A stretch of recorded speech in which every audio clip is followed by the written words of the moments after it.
This is a brake booster, an 85 C-4 Corvette. They're probably the same for all C4s up to 96, but getting to it outside and inside just might be a little different. You need a 1/2 inch for all your brake booster screws. If you don't have a 1/2 inch, don't try using anything else, because if you strip these, you're in big trouble. Here's your under dash piece. You have 3 screws, or what do we got? 1, 2, 3 small screws, and 1 little clip in the back that you just pull off. And it'll just pull right out from underneath the dashboard.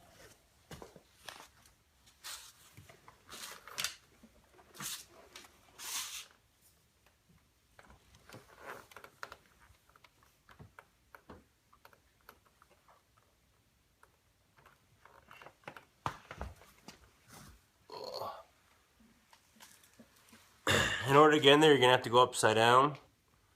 If you're a big old fella, you're going to have to take the seat out. You want to go upside down and locate your brake pedal. Oof, that light is in my eye. Brake pedal.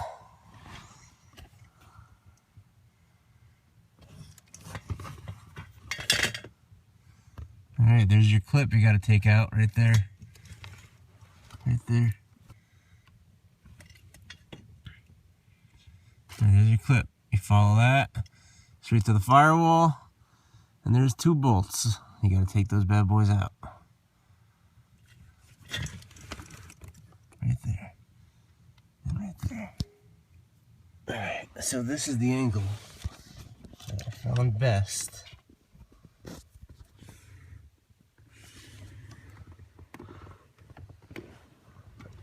And so I snuck the tool into this electrical area. And as you can see down there, I snuck it on that bolt. Not sure if that helps you. This was my setup for getting to that hard to get to nut.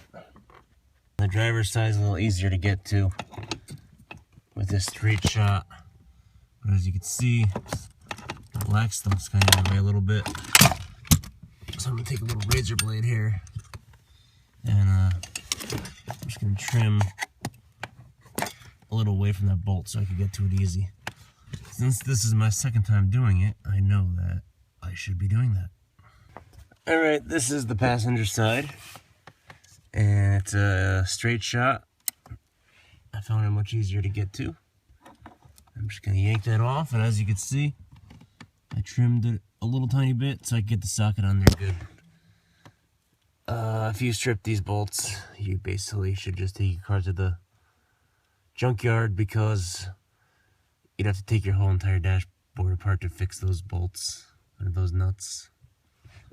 The passenger side is a little easier, and I did not need a swivel, so this is what I used for this side.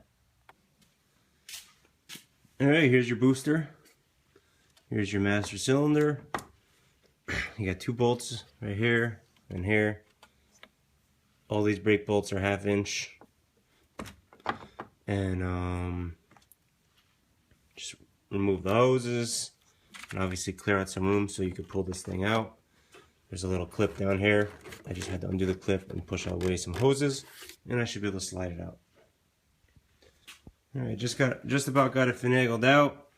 I had to remove a little sensor here so I could push my master cylinder out of the way. And now I'm just gonna slide this thing right on out.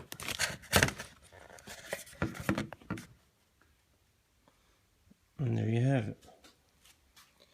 A hissing brake booster.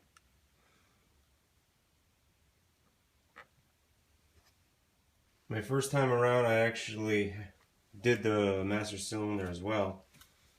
One big sign was I had oil leakage from there. So that's one sign your seals are bad and you either need to rebuild it or replace it. And when you replace it, you want to make sure you bench bleed it, and also you got to bleed all your brakes if you end up disconnecting any of these brake lines. With my ear, I was lucky and I just could slide it out of the way.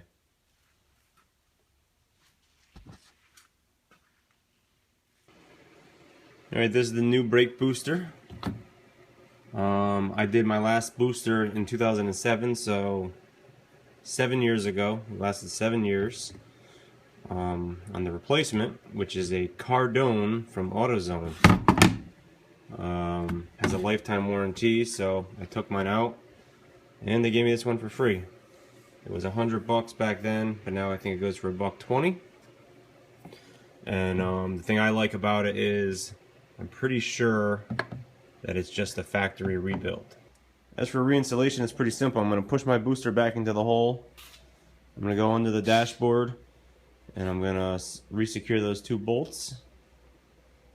After I resecure the 2 bolts, I'll screw the 2 master cylinders. I'll screw the master cylinder to the booster with these 2 nuts and hook it up, and everything will be done.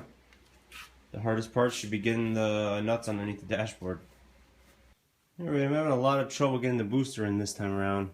I thought I was going to have to take out this brace, but apparently I don't have to. I'll show you what my problem was. Alright, so you can see that screw is almost in, and this one won't go in because this metal plate is falling down. So I have to have a second person push it up so the screw could get into that hole. And that's my problem the second time around. I got the 2 nuts on underneath the dash. I was able to get my hands in there and twist it on, but if you got big fat fingers, you might want to use the old tape trick. It'll help hold the nut in the socket so you could twist it on if you can't get your fingers in the hole. So what I learned to do was stick a little painter's tape on there. Get your socket on there nice. You can peel the tape away from the edges. Alright, everything's buttoned up, nicey nice, looking good. And that's how you do a booster job.